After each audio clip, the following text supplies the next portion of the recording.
Hey, it's Andrew from the Pixel Connection, and Fujifilm has just announced their latest camera of their X100 series. And I have it right here. It's the Fujifilm X100VI, and I'm here to give you guys a first look at it.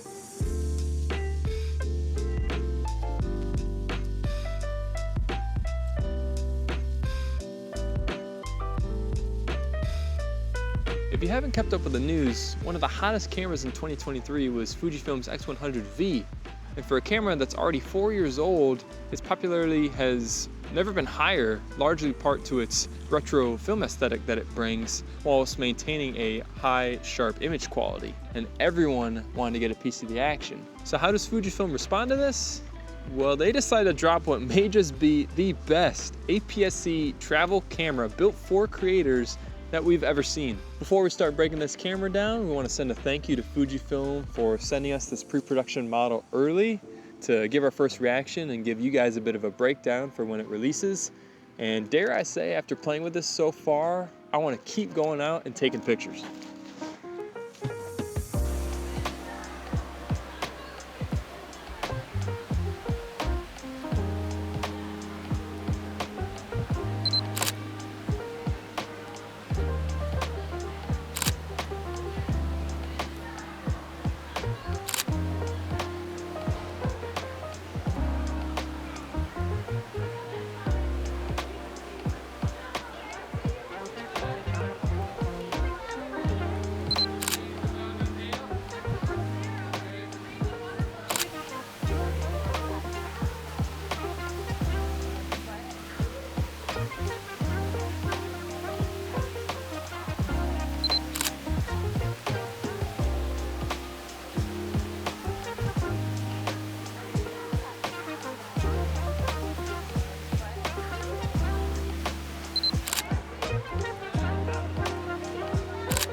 A 40 megapixel APS-C sensor sits behind the camera's fixed 23mm f2 Fujinon lens, which is equivalent to a 35mm full frame, delivering 1.5 times more resolution than the X100V, and with Fuji's 5th gen X-Trans sensor, it delivers almost twice the processing speed.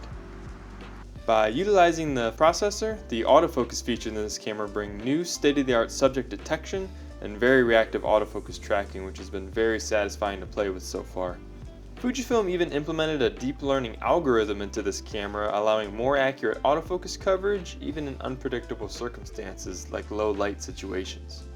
If we throw on either of our converters, here we have the WCL X100II, which will give you a full frame equivalent 28mm field of view, or the TCL X100II, which gives you a full frame equivalent 50mm field of view. Putting them on is easy. All you have to do is screw off the front cap of the camera and screw on your converter. And when you do this, the camera will recognize which converter's been screwed on and adjust accordingly in its menu system. When talking about video capabilities, this camera can shoot 6K up to 30 frames per second, 4K and 4K oversampled up to 60 frames per second, and up to 240 frame per second 10-bit video when shooting full HD. This camera is also outfitted with F-Log and F-Log2, which gives you that nice flat picture profile that allows for a lot of dynamic range to be captured and more flexibility in post when you're color grading. You can also use the Fujifilm film simulations in video as well. The X100VI is outfitted with a 5-axis in-body stabilization mode that provides up to 6 stops of stabilization using the information from the image sensor and its gyro sensors, which automatically detect and react to movement and vibrations. Which brings us to our next topic, the X100VI's native Frame.io camera-to-cloud technology. Now this isn't something new that Fujifilm's been implementing into their cameras, but it's really exciting to see in this one, especially because it's built as a creator camera. It's possible to wirelessly upload photos and videos directly to Frame.io as you're taking them, which is a real game changer when we're talking about accessibility and sharing content on the fly. And after pairing your X100VI to its registered project folder, all you need is an active internet connection and you'll start sharing whatever you're capturing live. This camera is outfitted with a built-in 4-stop ND, so getting that nice beautiful bokeh in the background of your images, even on a bright sunny day, is not a problem, and you have full control over your exposure using this camera. The camera is weather resistant and weighs around the same as the X100V, so it's around 16 to 17 ounces, and it's really comfortable to hold. It's not cumbersome whatsoever, very easily to sling over your shoulder or have on your chest with a neck strap. And yeah, the black and silver options that this camera comes with are of course really beautiful and pretty, as Fujifilm always seems to accomplish with their cameras. I love the retro rangefinder style. Looking at the camera, on the top we have our on-off switch and a shutter release button. We have our shutter speed dial as well as ISO, our bracketing dial, a button that turns on and off our face and eye detection, as well as a hot shoe. We have an auto switching viewfinder, so whenever you hold up the camera to your eye, it'll switch from the back screen to it, which is great. A nice high quality monitor that shows really accurate colors. Our drive mode and delete button that allows us to switch between shooting modes, bracketing modes, multi-exposure modes, and video recording. Our AEL and AFL button. AEL prevents our exposure from changing, and AFL locks your autofocus like holding down your shutter halfway. Our menu button, and stick around to the end of the video where I'll scroll through the entire menu system so you can see exactly what's inside. Our playback button. Our display and back button. Q menu button is quite small on the side here and allows for quick adjustments.